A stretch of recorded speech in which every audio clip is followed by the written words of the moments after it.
Hi, everyone. Welcome to Sacred Stories. It is such an honor to have Julia Freifeld with us today. I have to say, having you here is so heart-opening. And I'm going to share a little bit about how we originally connected in a moment, but I just want to bring us all into sacred space together. And I was guided to a poem from your beautiful book, In Each Other's Bones. This poem is called River. It's on page 170. Like a river, I meander into the tiniest of streams where you can't see me. I flow beneath the surface, underneath the ground, finding the bottom. If you're standing on a riverbank, I'm beneath you, hiding, finding the flow, avoiding the murky, unmoving swamp. Like a river, I gather nutrients by changing my course. It's done so slowly, no one can see it happening. Rivers meander, that is how they restore themselves. Cut rocks, move boulders, carve away all that is in their path. And I just offer all of us the blessing today that we connect with the beauty of our lives as a river, that we feel all that our own river carries, and that we trust that nothing has ever been wasted in what we carry. And we trust that whatever twists and turns we're meant to make will have the strength and the wisdom and the higher perspective to do that. And may each of our rivers be filled with beautiful and wonderful surprises. So may it be. So may it be. So it is such an honor to have Julia with us today. We connected many moons ago. I officiated at the wedding of Julia's daughter, Emily, first wedding I ever did way back in Chapel Hill. And from the first moment we met, I had such a love for you in my heart. You have so much just joie de vivre, passion and joy of life. And when I saw that you had just written this beautiful memoir, I knew I was meant to resurrect sacred stories and record this conversation with you. So I'm just so excited to see where today takes us. I'm going to share a little bit about your bio, and then we'll go more into your story as our conversation continues. So Julia Freifeld is a classically trained artist, now focusing on love portraits. She is an author, and her best-selling book, In Each Other's Bones, a memoir of love, loss, and living, and I have it here right next to me, was released very recently. She's also written a lighthearted relationship guide called Aunt Julia's Guide to Healthy Relationships, which I also got a copy of. And she's a mother of 3 and a grandmother of 4. Thank you so much for being with us, Julia. Well, thank you so much for having me. It is such a pleasure to be here. It truly is. Yeah. Wonderful. Thank you so much. So I would love for folks to get a chance to get to know you a little bit through your sacred story. So do you want to tell us a little bit about how you understand your sacred story, at least at this moment in time? Yes. Well, I would say that my sacred story started with my husband's illness and continued through his passing, and after, during what I call the healing years, which were about 4 to 5 years after his passing.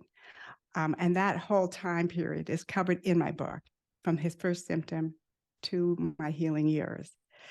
And what's interesting is I'm not actually grew up in a religious household. I didn't see myself religious. But as soon as my husband got the diagnosis in 2011 at the Mayo Clinic, the Mayo Clinic offers therapy, offers chaplains. They have all these services for you as patients.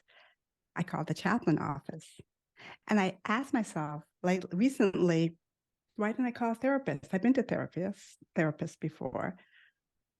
There was something else I was seeking. There's something I needed to know beyond what my eyes could see. And I needed something maybe that could bring some holiness to our new experience.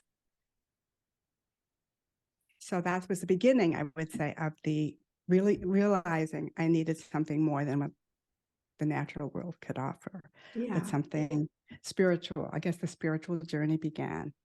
Yeah.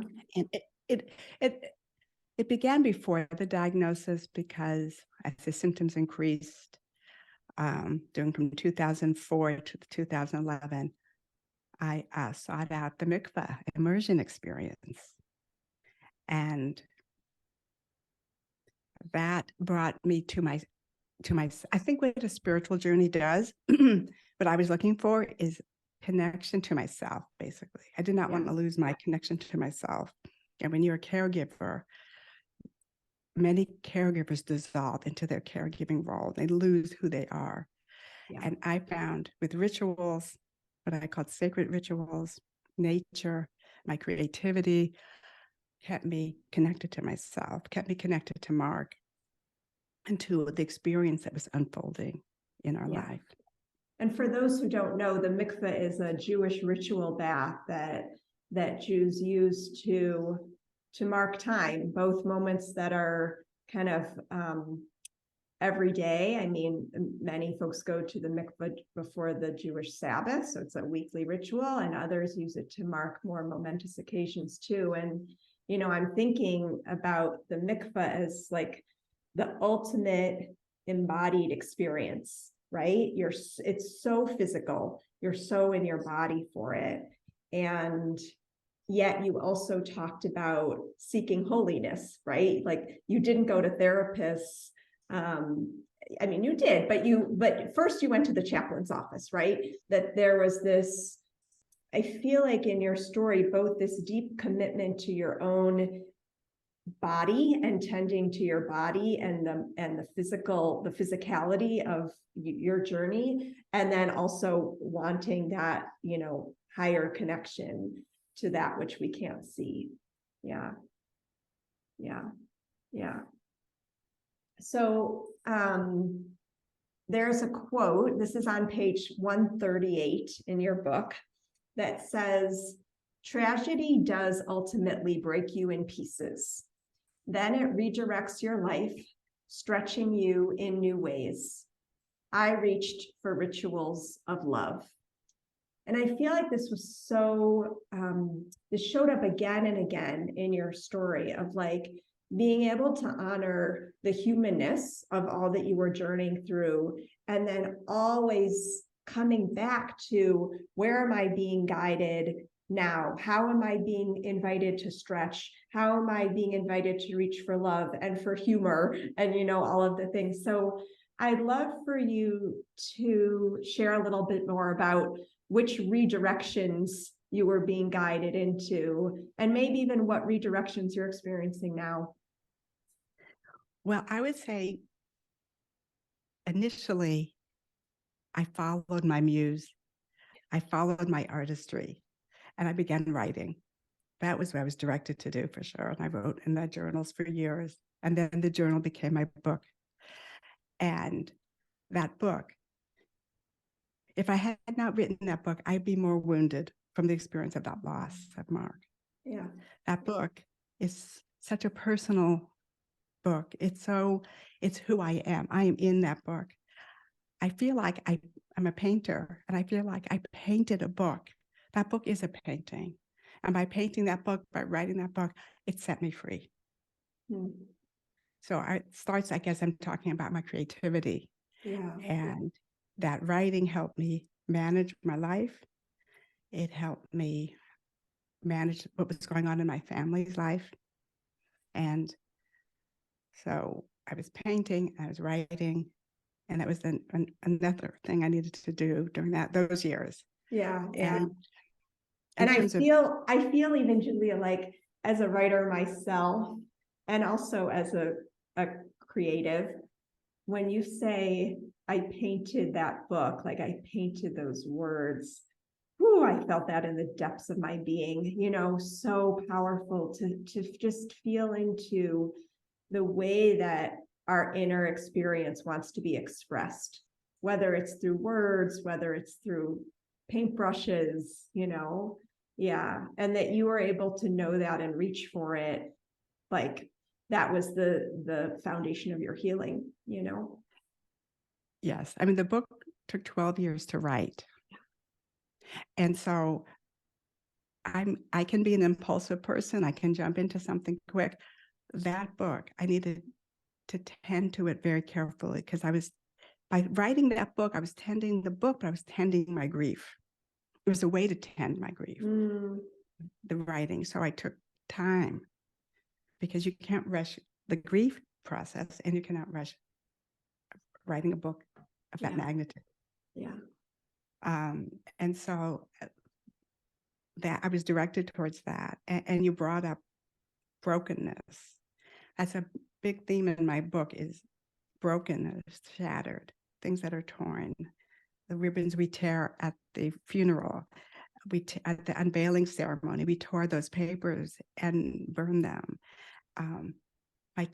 I saw my children torn by grief. There was just in my poems, my dreams filled with images of brokenness, shattered. And but then in that quote, I have it right here too. And in our broken pieces, we found Mark. And I think that, and the first sentence I have, we have our scars and our strengths from the sorrow we felt. It's the yin yang. It's the fact we can have our scars, which we will carry for the rest of our life. Yeah. But we have our strength. It's right there. And so our sorrow, we will not dissolve into sorrow. We will move forward. We will choose life. We'll get to that later. Yes. And that's what I was modeling for my children, that they can see me as a mother dealing with grief.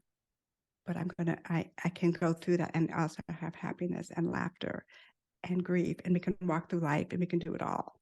Yeah. And but in those broken pieces, we'll find ourselves, but we'll find Mark, meaning our love of him will circle us back to Mark in those broken pieces, and we will love him and always love him, and we will remember him. And I think that's what I meant by we will see Mark in the broken pieces. We will see ourselves. That it's all connected somehow. Somehow is how I saw when I wrote that. I remember writing it. Yeah, it's so beautiful. And I feel like the finding of yourselves and the finding of Mark is all through love. Like that's what I feel, that it's the depth of love that each of us has as these precious human beings that enable us to find ourselves in new ways, to connect to our loved ones in new ways. That just the power of love, the power of it. So this is kind of a thought I had recently. It's a little bit of a sad thought, but it's I read it about grief, that I mean we can get to the other part later, but I was searching for Mark. I wanted to feel Mark. I wanted to hear from Mark at his funeral. I thought I felt someone get into bed with me, and I thought, oh, that's Mark. Mark is communicating with me. And then I spent years looking for him and trying to communicate with him in many ways. And that was a positive thing that made me feel good. It eased my pain to think, oh, he and I are going to connect. Yeah. That I brought my imagination right into my grief work, and I will believe he was there and he saw me in these different moments. Years later, very recently, I read this, and it might be true. I will love Mark the rest of my life, but really, he doesn't love me. He passed. He's gone. So where you get your love is on earth with the people you're in a relationship with now. My love for my children, my grandchildren, my friends, my current boyfriend, that's where you give love and receive on earth. Yeah. I can love Mark. I can love my mother who passed. Like, it's not two ways anymore. Yeah. Yeah. So interesting, and I'm thinking about, I guess for me, what I'm feeling in your words is, if after loss, we're expecting our loved one to continue to show up or love us in the same way, then we're remaining tethered to the past, right? And so if there's this understanding that the love that we receive as humans is with other, people who are in our lives in this physical experience, then there's this ability to continue to create our lives anew. I feel that in your words. But I guess I also wonder, because I'm someone who has such a strong belief in how souls continue, if there's a part of you that that continues to feel Mark's love as a non-physical energy. I'm wondering if you could speak to that. I can think that. I can hope that. I'm just not sure. I'm more unsure about that. Yeah. And I wondered for a while if that was keeping me stuck somewhere. Like you brought up, that was going to be my next, but you finished the sentence perfectly. And I wanted to make room in my life for new love and for a new direction.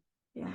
And by completing the book last year, by completing certain things in my life, and I made room, and I'm in this relationship now, and that feels sacred. It feels holy. It feels beautiful, and it's making room, I guess.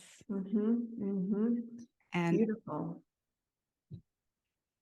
Say more. You were about to say something, I think. What were you about to say? Pardon me? Were you about to say something else? Well, I wasn't sure how much to get into the relationship with John right now, or we can. I would love, I think I'm just so struck, like what I'm feeling in this conversation is this deep honoring of the incredible love story that you shared with Mark and the devotion between the two of you, which is woven into every single page. And yet also this clarity from you that you didn't want to be stuck in the past, that you knew there was so much more living that you wanted to do. And you even share at the very end of the book a little bit of, some of your dating adventures and and what it was like to be dating again, at this chapter of your life. So yeah, I would love for you to share a little bit about, this new chapter of your love story and how that's unfolded. Anything you want to share? Okay, so about 20 months ago, some friends set it up between John, my boyfriend, his neighbor, a friend of mine, are friends, and they thought we should meet. And so he called me, and we had our first date in March 2021. And we've been together ever since. And I think what makes it feel sacred is that, first of all, he's a widower.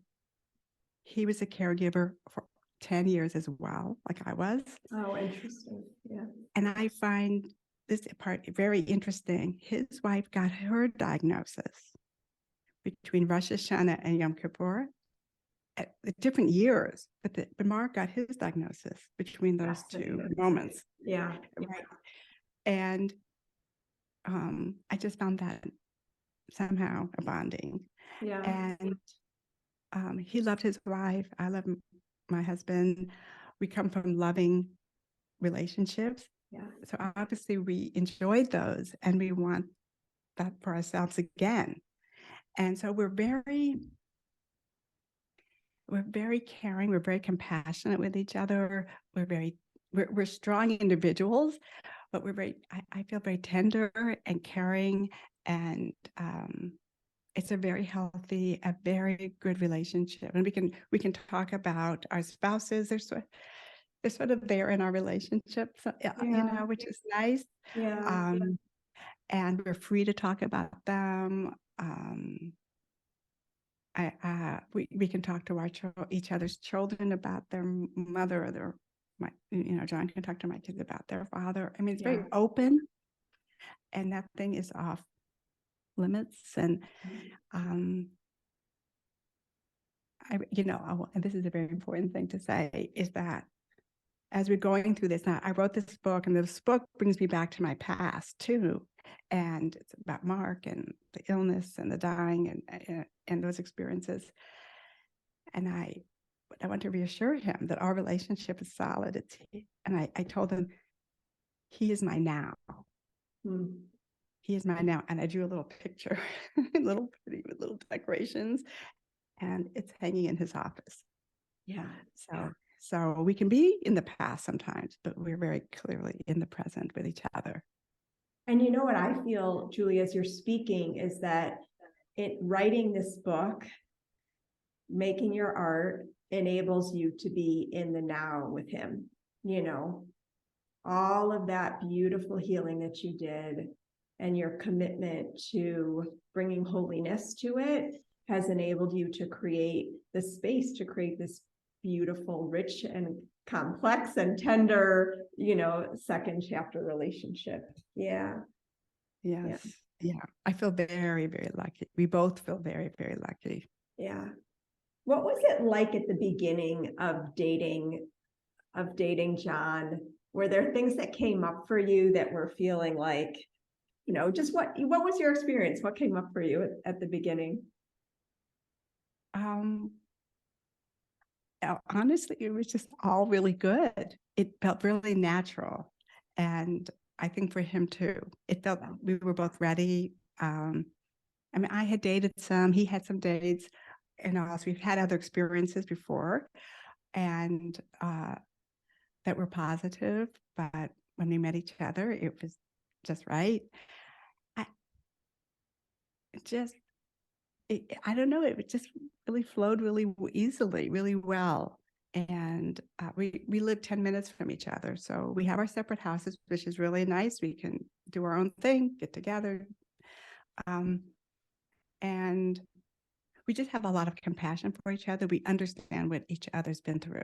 Yeah. Like when I dated some people who had gone through divorce, it's such a different experience. I just noticed in the men I dated who had gone through divorce, there's some bitterness I didn't relate to, or it just, not that we had to have similar exact ditto experiences like that, but I met John, we just understood so much. Yeah. About what we've been through. Yeah. How was it? One of the things you said to me in our emails, back and forth before recording, was the unexpectedness of this second chapter relationship that you find yourself in. Say more about that. In what ways was it unexpected? Well, first of all, the fact, you can fall in love. Yeah. And feel so comfortable with someone that you can plan a future again, that you can just, it's incredible you can fall in love again. I think that's it. I remember thinking when Mark was sick and at the end of his life, and he was telling me, Julia, I would like you should date. You're too young. He really gave me permission, which was probably very helpful for me later after he passed. I could not have imagined myself with another man touching a person. I couldn't imagine the whole thing. But it can happen. You can fall in love. And I do feel John and I, we're sort of like soulmates. I think all that was a surprise. Like maybe I'd find someone who kind of but no, I can love deeply. Yeah. And it just feels right. Yeah. You know what I feel as you're speaking is just the unexpected depth of it, like that it could be so deep after to be able to have two relationships with so much profundity to them, you know? Yes. I mean, we get each other the way Yeah. Mark and I got each other. I'm sure John, he and his wife got each other. I get Yeah. him. We get each other. Yeah. We understand each other. It feels very natural. So, yes, it's all Yeah. good. Yeah. You know, it's interesting. There was something that you said at the beginning of your book where you were speaking about the Jewish mystical understanding of time. And I've been thinking a lot about this in my own life, the way that we think of time as linear, like that's our kind of human construct. But the more that I live, the more I see it as just this sacred spiral, you know, of the circular nature of time. And so as you're talking about these two like beautiful love relationships that you've had, and how they continue to kind of grow and expand. I'd love for you to talk a little bit about time and how you see time, or however you want to take this. Yeah. Okay. Well, during Mark's illness, I took a class on Kabbalah, and that's where I first learned about this sort of mystical Jewish sense of time, that there's no before or after. It's not either or, it's both and. Yeah. It's like every day is a new creation. The past, the present, the future is all kind of wrapped up in one. Yeah. I found that to be so comforting because I think I was feeling, well, at that time I mentioned I was walking labyrinths. We have this huge mandala in my house tapestry that gave me great comfort to just sit and look and meditate. So labyrinths, mandalas, the sense of time, like no beginning, no end. Yeah. And they all sort of came together for me, and it had a tremendous meaning at the time of Mark's illness and passing. And that because I didn't want, and I learned over the years with Mark, I didn't see my life ending. Even though things ended, Mark couldn't walk, he couldn't talk, he couldn't swallow. There were tons of endings every day in our life. But, and I wrote about this in my book, I often felt something larger, something bigger is happening here. Something is beginning. So I definitely saw my life, not just a series of endings, but that my life is beginning again and again and again. And so I think that kind of mystical Jewish time and the labyrinth and the idea of beginnings and endings, that there is not, it's hard for me to put into words, but that there's this sense of, that felt like comforting. It was more of a continuity to that for me. Yeah. Does that make sense? Totally. Yeah, I love that. And you know what I'm feeling is thinking about this in my own life too, that often when something is ending, or even when we're in experience of suffering or anger or whatever it is, when there's something that we're deeming negative in some way, that this is my language, like the universe, spirit is giving us this invitation for a new beginning within that, you know, that we're being given an invitation to make space for something new within the heartache, you know, within the ending. And if I know for myself, when I get my knickers in a knot, you know, when I get so stuck in what I don't like about the ending or the current situation or whatever, there's this reframe opportunity there to say, oh, well, what is it that wants to come in? You know, what is the beginning that we're being offered in this moment? Yeah. Yeah. Exactly. And, you know, which ties in with the choosing life, the idea that I thought about that. And I think what I was feeling was, well, at my book signing, someone asked, one of the questions was, how did you develop resilience? Yeah. And it kind of ties in with choosing life. Yeah. right? And my immediate answer was, I never have seen myself as a victim. Mhm. Everything I did during Mark's illness and after, the therapists, the chaplains, the walking the labyrinths, meditating on the mandalas, the support groups I went to, all of that was not wasted. All of that was creating forward motion. Yeah. All of that was taking me towards life. Being stuck felt so pointless to me. Movement, I'm attracted to movement. I did my Zumba class, 3 times a week. Everything caused me to towards life. Yeah. Towards action. Yeah. And all of that, I think, kind of accumulated together. My eyes were wide open. I was, even during Mark's illness and dying and after, I was somehow seeing life in technicolor. My eyes were wide open. I was paying attention. I was tuning into my conscious, unconscious. That's why I could write. I could write poems. I was so tuned into my dreams. I was alert. Alert. I didn't go numb. Mark went numb. He was dying. That's different. Yeah. I didn't want to. I want to pay attention. What's happening to my children, my family? I had to pay attention. Yeah. So I think if you're paying attention, if you're seeing life in technicolor, if you're tuning in, you're choosing life. Yeah. Oh, so beautiful. And the word momentum is coming through for me so strongly right now. Because sometimes, when we're in the depths, it doesn't serve us to be like, everything's ponies and rainbows. That's not the point. The point is to allow the movement through us so that we can open up to, where we're being called, right? So what I feel in your answer, even as you were doing Zumba in the midst of, everything, is allowing what needed to move through you and keeping your eyes open at the same time to see where you are being guided next.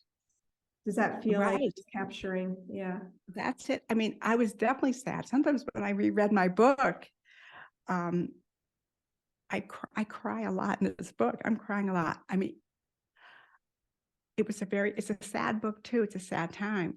But I didn't stay there long. Yeah. If that makes sense. It does. And what I feel is that you were able to stay open to the meaning within each moment, and that could carry you forward. Yeah. Yeah. The choose life that you're referencing, just so I can share with folks, at the end of the Torah, which is the one of our Jewish sacred books, Moses says to the Israelites, Moses is dying. He knows that he's not going to be able to enter the promised land, Israel, and he's giving like his final speech to the Israelites. And he says to them, choose life so that you and your children will live, and it's very core to Judaism, right? That we always continue to choose the beauty and the blessings, right? And the joy that is inherent even within moments of sorrow. Yeah. Yeah. Yeah. That's beautiful. Yes. Yeah. Yes.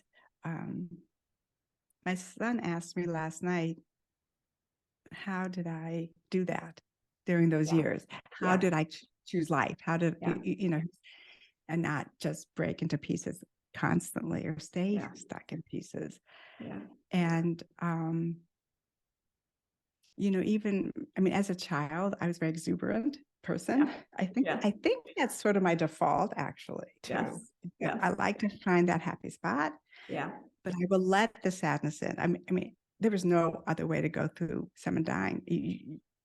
The sadness is there. It's in me. I have the internal scars. I know I do. Yeah. From that loss.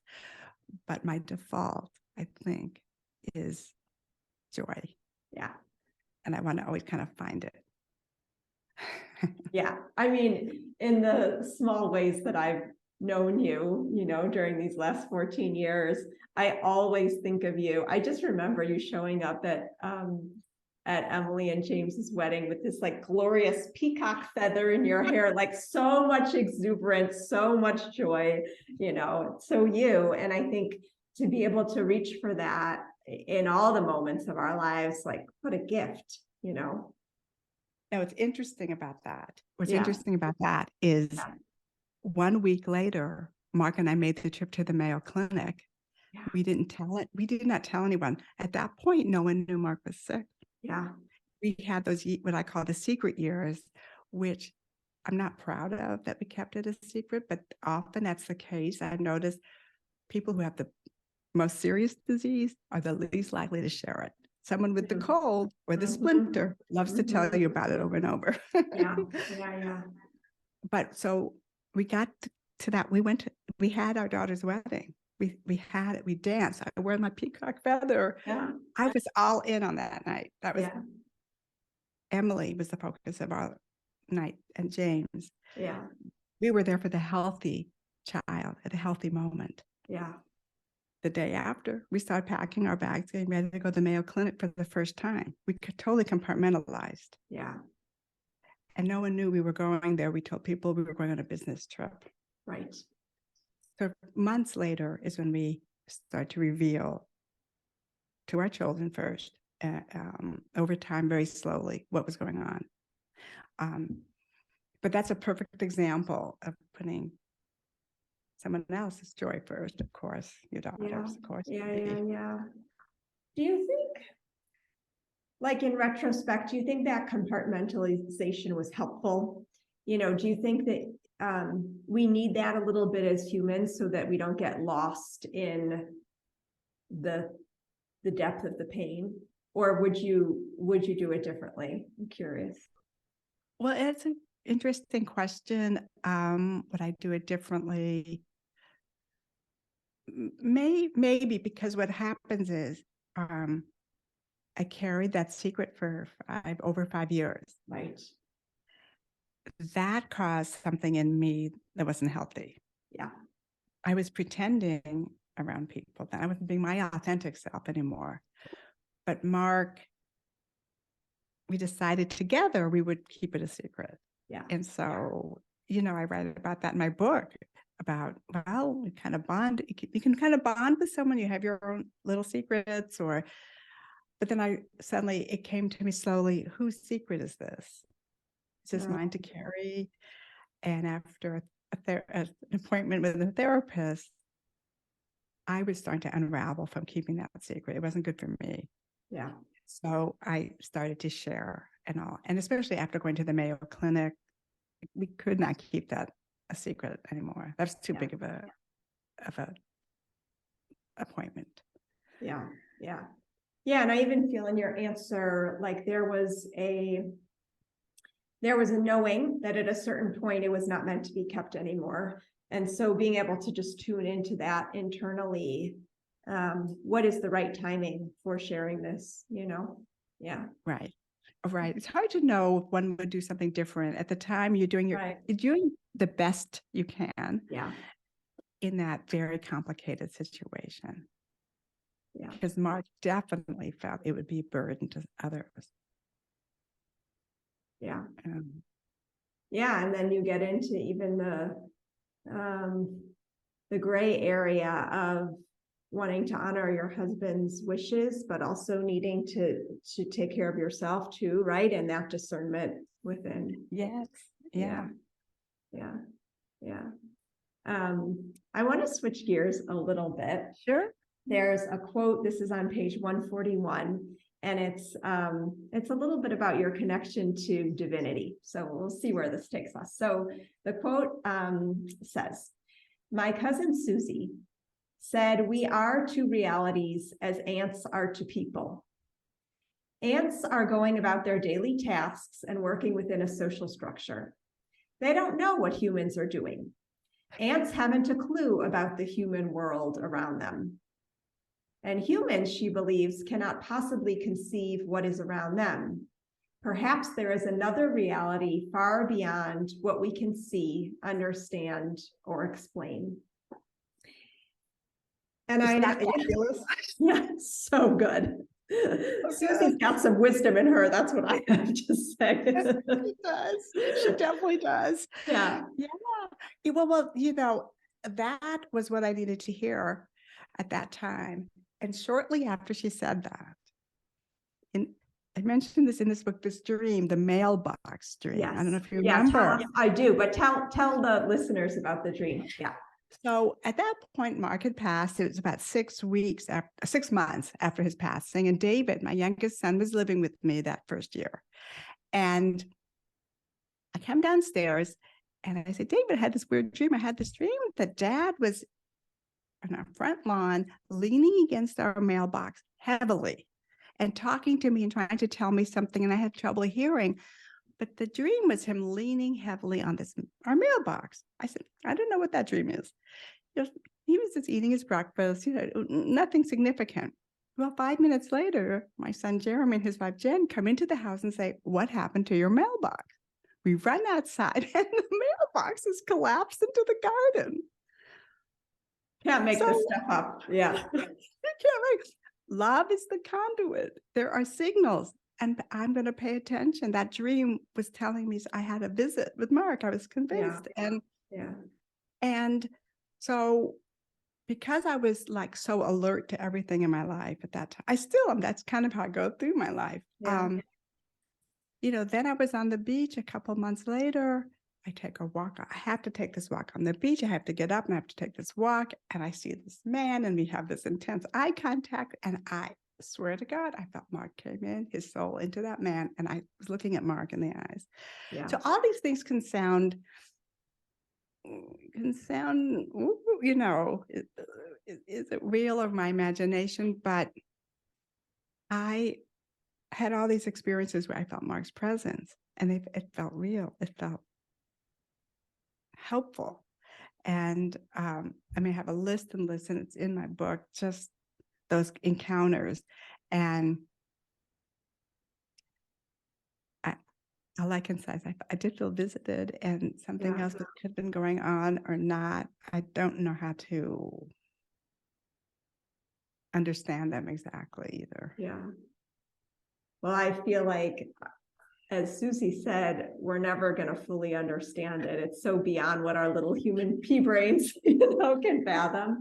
Right. But you're also, you're talking to someone who believes so deeply in all of this. And yeah, you shared so many stories in the book of the waiter's hand on your shoulder, and feeling Mark's touch in that.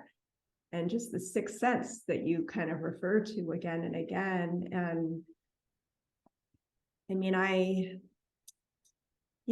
just believe that energy remains, even when folks are in non-physical. And that doesn't mean that we don't continue to build our lives anew and move forward. I have to say, even just feeling into this conversation with you, Julie, I feel Mark's presence. I feel his blessing is what I really feel, like his blessing of you and the life that you continue to create for yourself. But also to know that, of course, he's still going to be, present in your life in whatever way that means. How could he not, right?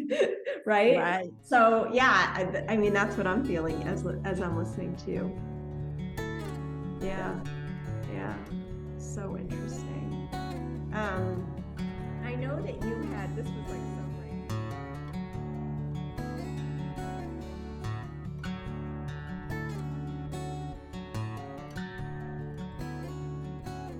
So I wanted to ask you, in all that you were thinking about in preparation for this conversation today, are there other things that feel relevant or important to share as you reflect on this sacred story?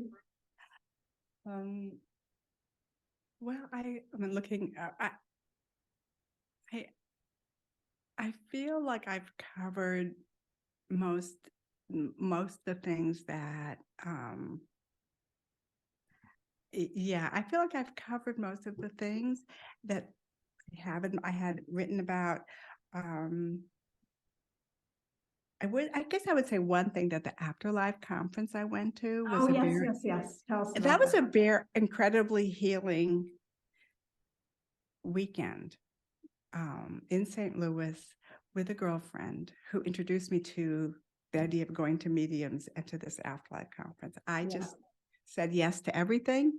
And she wanted to take me to this. I said, let's go. Yeah.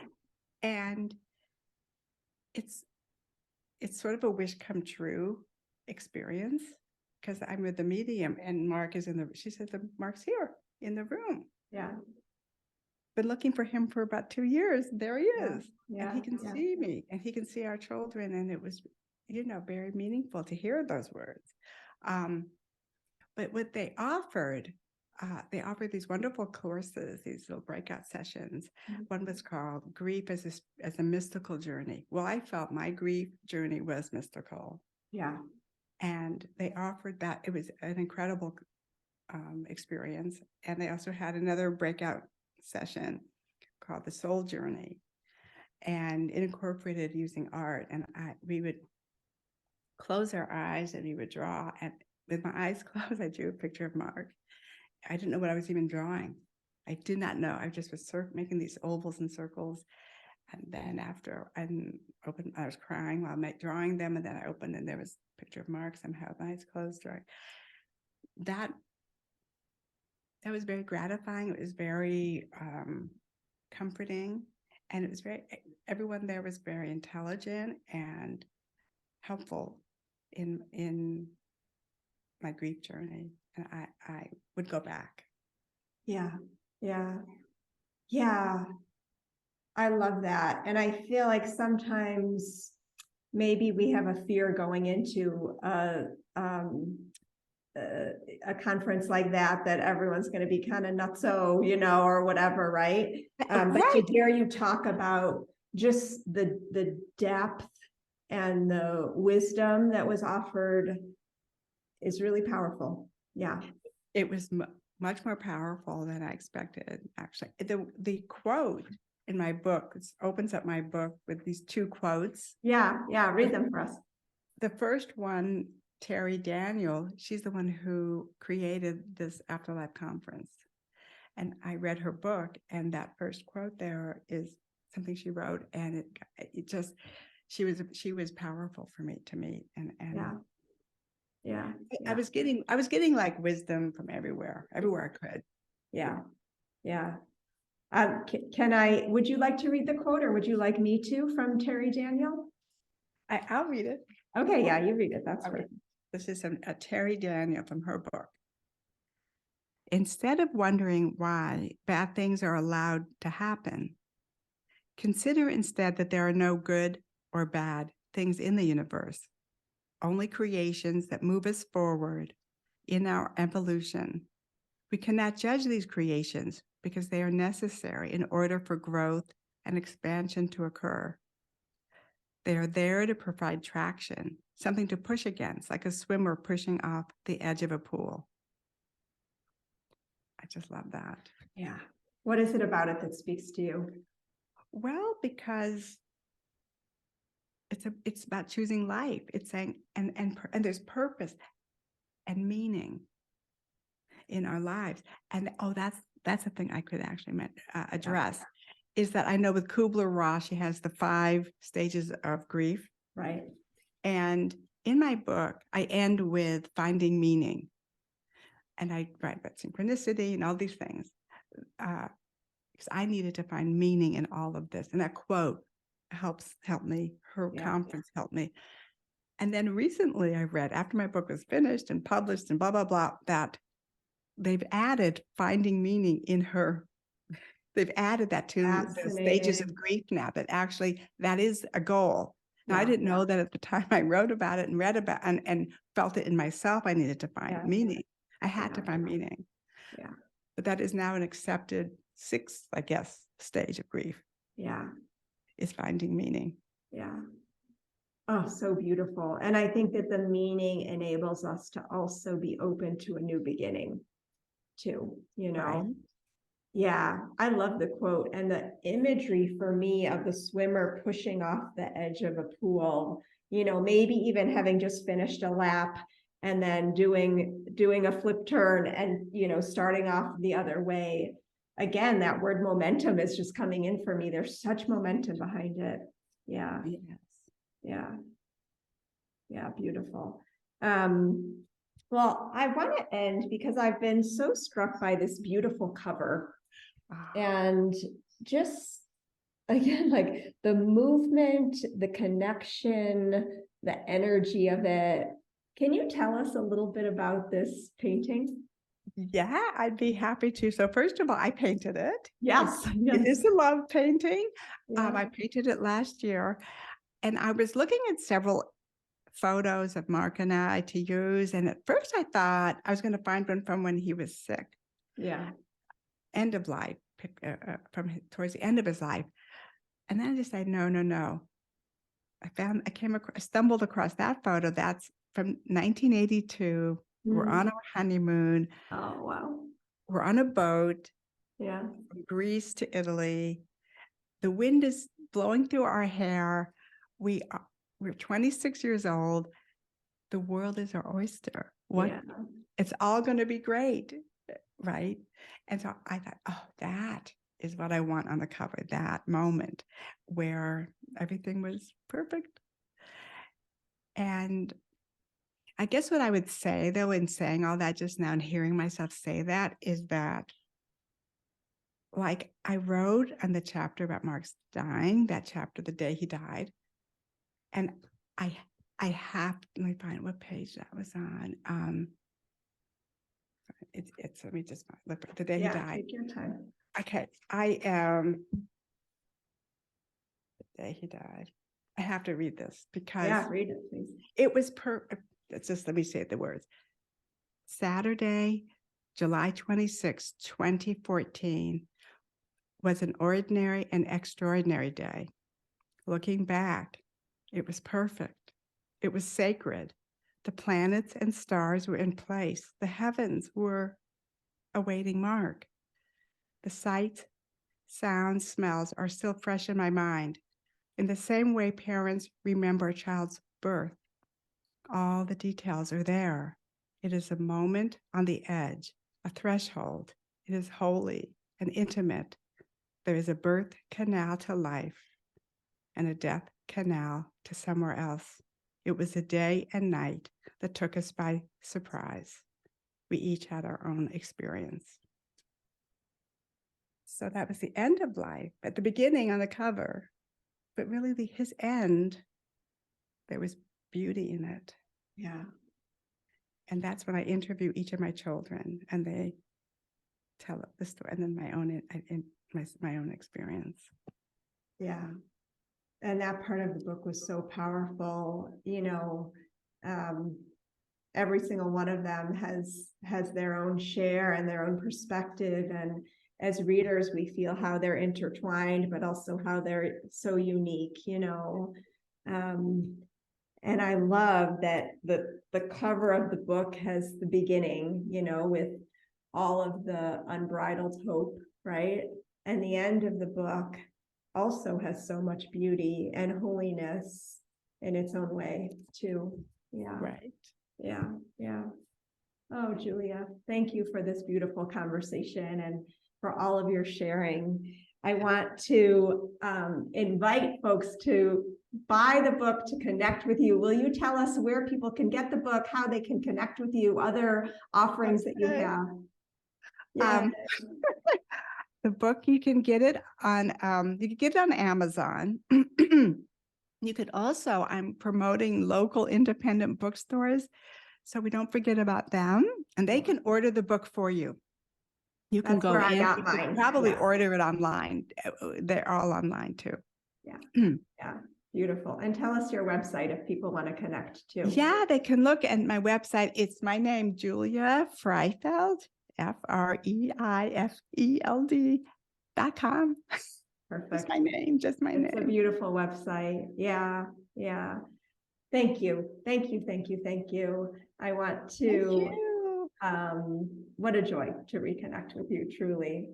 And I'll just offer all of us a blessing as we sit with the beauty and the power of your words, that those moments in our lives that may feel dark or filled with brokenness, that we can open ourselves up to the beauty, the possibility, that we can approach them with our eyes wide open and enable us to see the technicolor possibilities and magic within them, and that we soften into the momentum, into the new beginnings that are present within each of those moments as well.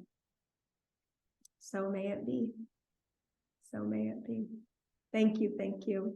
Well, thank Much you. love, everyone. Thank you.